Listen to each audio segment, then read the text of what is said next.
ए हो सखी तनी चुंदरी ले आवा, चुंदरी लाके माँ के ओढ़ावा, माँ के ओढ़ा के रूपी सजावा, आपन जीवन सफल बनावा। ए हो सखी तनी चुंदरी ले आवा, चुंदरी लाके माँ के ओढ़ावा, माँ के ओढ़ा के रूप सजावा, आपन जीवन सफल बनावा।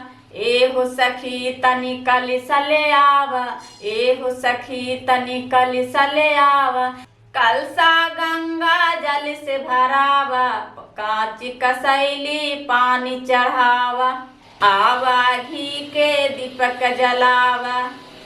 ए हो सखी तनी कलश ले आवा, कलशा गंगा जल से भरावा, कसैली पानी चढ़ावा, आवा घी के दीपक जलावा।